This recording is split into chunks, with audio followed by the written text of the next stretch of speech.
बिहार में प्रदेश राष्ट्रीय जनता दल के प्रवक्ता एजाज अहमद ने कहा कि श्री लालू प्रसाद और तेजस्वी प्रसाद यादव ने सत्ता में रहते हुए अल्पसंख्यकों को और खास तौर से मुसलमानों को न सिर्फ सत्ता में भागीदारी दी बल्कि उनको हक और अधिकार भी देने का काम किया और हर तरह की मुसीबतों, मुश्किलात और झंझावात के बाद भी लालू प्रसाद और तेजस्वी ने भाजपा और उसकी नीतियों का विरोध किया और कभी भी सत्ता के लिए समझौता नहीं किया और सामने से खड़े होकर भाजपा को चैलेंज किया। इसके लिए किस किस तरह की परेशानियां झेली हैं ये अल्पसंख्यक समाज को भी पता है और जो लोग ढोल बजाकर समझौता करना चाहते हैं उनका पोल खुल गया है कि वह अपने संगठन में अल्पसंख्यकों और मुसलमान को भागीदारी नहीं देना चाहते हैं, क्योंकि उनको इस बात का डर है कि उनके नेतृत्व को चैलेंज किया जा सकता है और हैदराबाद में वह 8 सीट से आगे नहीं बढ़ते हैं, लेकिन देश भर में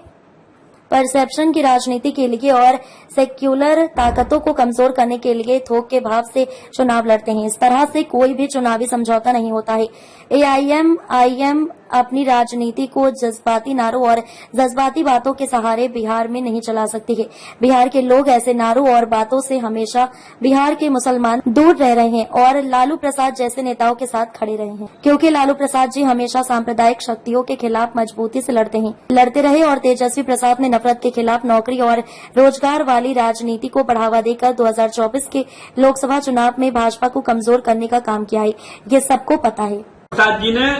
सत्ता में रहते हुए मुसलमानों को न सिर्फ हर मामले में सम्मान देने का काम किया, उनके साथ न्याय करने का काम किया, बल्कि उनको हक और अधिकार भी दिया। अल्पसंख्यक कल्याण मंत्रालय का गठन किया, अल्पसंख्यक आयोग को कानूनी मान्यता दी, 12,500 उर्दू टीचरों की बहाली की, उर्दू को रोजगार से जोड़ने का काम किया, BPSC में उर्दू स्क्रिप्ट को मान्यता देकर बड़े पदाधिकारी बनाने में और अल्पसंख्यकों की भागीदारी सुनिश्चित करने में महत्वपूर्ण भूमिका अदा की। अल्पसंख्यक समाज को हर स्तर पर राजनीतिक सामाजिक भागीदारी देने का काम किया। लालू प्रसाद जी ने सामने खड़े होकर के भारतीय जनता पार्टी और सांप्रदायिक नीतियों का विरोध किया और तेजस्वी जी ने नफरत के खिलाफ नौकरी और रोजगार की राजनीति को आयाम दिया, जबकि AIM जज्बाती नारों, जज्बाती बातों के सहारे और परसेप्शन की राजनीति करके माहौल खड़ा करना चाहती है। मैं पूछना चाहता हूं कि आप अगर किसी से समझौता करना चाहते हैं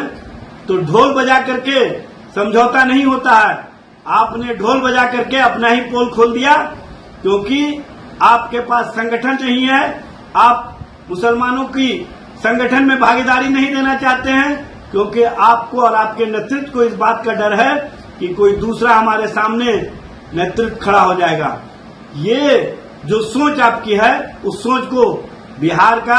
मुसलमान अच्छी तरह समझता है। अब बिहार का मुसलमान जज्बाती नारों और जज्बाती बातों में आने वाला नहीं है और आपकी परसेप्शन की राजनीति को बिहार का मुसलमान अच्छी तरह समझ रहा है। इसीलिए लालू प्रसाद जी और तेजस्वी जी के साथ खड़ा है, क्योंकि चाहे जितना भी झंझावत हो, चाहे जितनी भी कठिनाई हो, चाहे जितनी भी मुसीबतें हो, लालू प्रसाद जी ने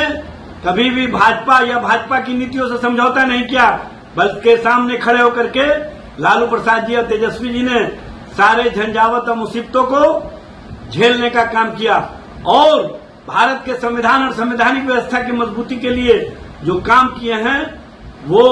सबको पता है और अल्पसंख्यक समाज को सत्ता